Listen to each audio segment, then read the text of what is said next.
It's 2 days after President Trump walked out of the G7 summit in Calgary, flying back to Washington in the dead of night to deal with the Israel-Iran crisis. But what happened before he left has the global elite in full panic mode. Most people think this is just about Iran and Israel, but what you're witnessing is something far bigger.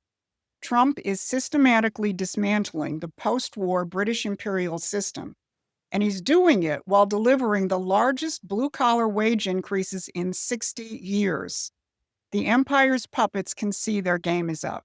I'm Susan Kokinda, and I've been fighting this fight since 1971, when I joined Lyndon LaRouche's organization the day Nixon ended the Bretton Woods system. I've seen every attempt to break free from British imperial control, and I can tell you, what Trump is doing right now is unprecedented. So today, I'll break down what really happened at the G7 meeting, how Trump is navigating the Iran-Israeli crisis in ways most people don't understand, and how the British are panicking because Trump's economic and strategic revolution is working, and it can end the post-war globalist order if you understand it and support it. Now, you saw the headlines. Trump left the G7 summit in Calgary early, flying back to Washington to deal with the Israel-Iran crisis. But the real story is what Trump said before he left, right to the faces of the globalist elite. Standing next to Canadian Prime Minister Mark Carney, the very icon of post-war globalist economic policy, Trump called out the G7 for throwing Russia out of that institution in 2014. He said, "The G7 used to be the G8. Barack Obama and a person named Trudeau didn't want to have Russia in it. I would say that that was a mistake, because I think you wouldn't have a war right now if you had Russia in." Let that sink in. Trump, in front of the whole world, told the architects of the post-war order that their entire system is the problem. And he's right. The G7 represents everything Trump is dismantling. When Trump says you threw Russia out, and that was a mistake, he's not just talking about Ukraine. He's saying your system is the problem. Your system creates war. Because the old world order needs enemies to survive. Trump wants partners. One of those partners is Russia. Trump has had 2 recent discussions with Vladimir Putin about the potential of Russia helping mediate the Israel-Iran crisis. One discussion was right before Israel preemptively attacked Iran, and the other one was on Saturday, after Israel had launched the attacks. Just today, TASS reported again that Russia is ready to mediate. Also remember that Russia continues to pinpoint the role of the British in aiding not only Ukraine in their drone attacks on Russia, but in assisting Israel in the Iran operation. Now, Bill O'Reilly said something very revealing in a News Nation interview on Monday. O'Reilly said the following: "Earlier today, I texted with President Trump. He doesn't want to use American air power at this point because that would cause problems with China and Putin." As most of you know, O'Reilly is not a fan of Xi Jinping or Putin. Earlier in the interview, he agreed with the hyperventilating host that the world would be better off without them. But what he said about Trump is what's key. In what world does the President of the United States care about causing problems with China and Putin? Not in Mark Carney's world, not in the world of the recent British Defense Strategy Report, which treats Russia and China as permanent enemies, not in the world of Lindsey Graham or Mike Pompeo. Donald Trump is committed to a new world of sovereign nations, not a world in which nations are pieces on the geopolitical chessboard to be moved or sacrificed by the global overlords. Look, there's a lot of political turbulence. There's warnings that Trump is selling out to the neocons or the Zionists. And on the other hand, you have the hardcore war hawks who want to excommunicate Trump supporters who don't want to go to war with Iran. They're all missing this. Trump is trying to untangle decades of imperial policy, and he's doing it out in the open. Trump is up against political leaders and movements at home and abroad who've been created by the British elites: Zionists, radical Islamic fundamentalists, neocons, not to mention all the crazies on the left side of the equation. These forces are loose in a world that Donald Trump has to deal with as he tries to take command of the situation while maintaining his commitment to defend the United States and reestablish it as a sovereign republic. And that's what terrifies the old world has-beens.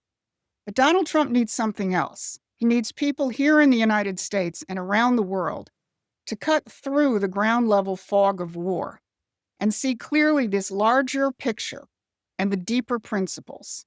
That's what we do at Promethean Action, and I encourage you to subscribe to our newsletter and become part of a community of people who can think and act strategically.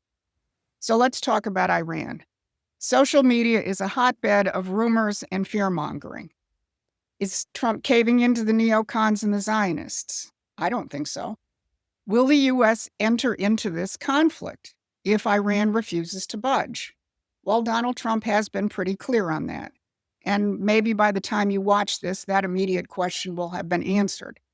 But the more durable question is, do you understand the principles at stake? In a recent tweet from Vice President J.D. Vance, I think you find that answer. He said, POTUS has been amazingly consistent over 10 years that Iran cannot have a nuclear weapon. And over the last few months, he encouraged his foreign policy team to reach a deal with the Iranians to accomplish this goal. The president has made clear that Iran cannot have uranium enrichment, and he said repeatedly that this would happen one of two ways, the easy way or the other way. Vance goes on to explain that Iran could have civilian nuclear power, but they've continued to produce enriched uranium far above civilian needs, in violation of their obligations. And then Vance stresses, and of course, people are right to be worried about foreign entanglement after the last 25 years of idiotic foreign policy. But I believe the president has earned some trust on the issue. And having seen this up close and personal, I can assure you that he is only interested in using the U.S. military to accomplish the American people's goals. Whatever he does, that is his focus. And that's the difference between Trump and the neocons. The neocons and their British imperial controllers want endless war and perpetual regime change. Look at Iran and Israel, both hotbeds of British intelligence operations stretching back throughout the post-war period. In her Monday brief, Barbara discussed how the British, with plenty of help from the CIA, overthrew the Mossadegh government in Iran in the 1950s, put the Shah in, and then overthrew him when it suited their purposes, which led to the installation of the Islamic regime. Trump is committed to ending that, but you have to recognize that he and his relatively small team are dealing with a culture of war and regime change, which is deeply embedded in the intelligence and military institutions. But they're also doing something even more fundamental. Trump is threatening to replace the post-war liberal economic order with the most dramatic return to the American system in generations.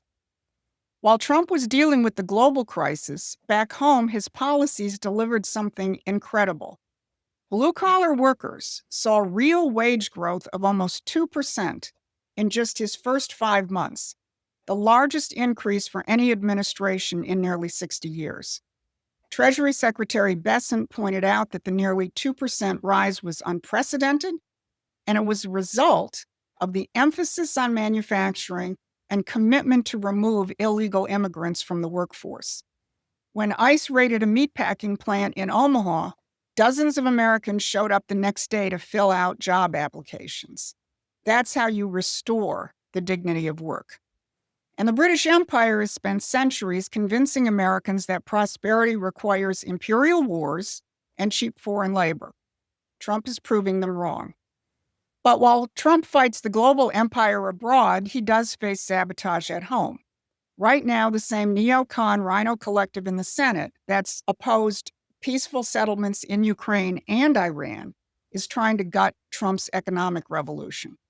Trump's one big, beautiful bill represents the starting point of his economic revolution. But Senate Republicans infected with what I call the twin disease of perpetual war and libertarian free trade ideology are trying to water down the provisions that will help Trump's growing working class base. They're cutting Medicaid support, undermining the no tax on tips provision, and reducing the manufacturing incentives that could create up to 6 million blue-collar jobs. If they succeed in gutting this bill, they'll sabotage Trump's promise to American workers and potentially hand the midterm elections to Democrats. Now, here's where even Trump's best supporters fall short. They'll talk about the deep state, the war machine, and the CIA, and they're not wrong. But when Tucker Carlson and Steve Bannon don't connect Trump's outreach to Russia and China with his broader strategy to destroy British imperial control, they leave people spinning their wheels. When Trump talks about working with Russia and China, he's not betraying American interests. He's building the coalition necessary to finally break British imperial hegemony. Think about it. Russia has vast natural resources. China has manufacturing capacity. And America has the technological and capital markets. Together, they represent a powerful combination, which could also include India, that would represent an alternative to the London-centered financial system that's dominated the world since World War II. And that's why the British are willing to risk World War III to stop Trump.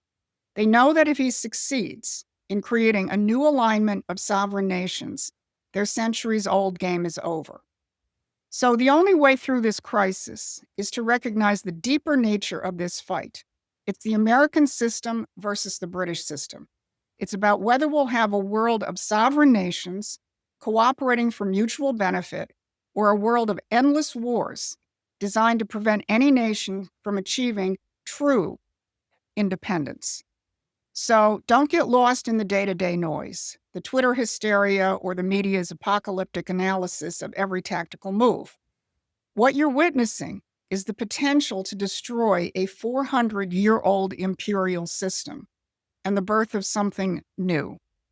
When blue-collar workers get their biggest pay raise in 60 years, when Trump walks out on globalist institutions, when he reaches out to Russia and China to end imperial wars, these are not separate events.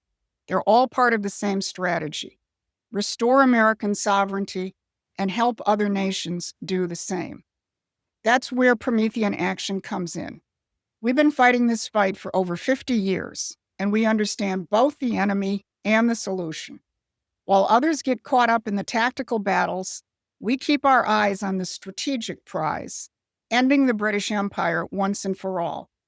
Hundreds of new subscribers have joined us recently because they recognize we offer something different: historical depth, economic understanding, and a strategic vision to navigate this transition. We just got halfway to our goal of reaching 1,000 paid members, and we need your help to give us the ability to do more videos and reach more people by achieving that goal. The old world is dying, the new world is being born. Let's make sure it's the world we want our children to inherit. So subscribe, share this video, and join us in making history.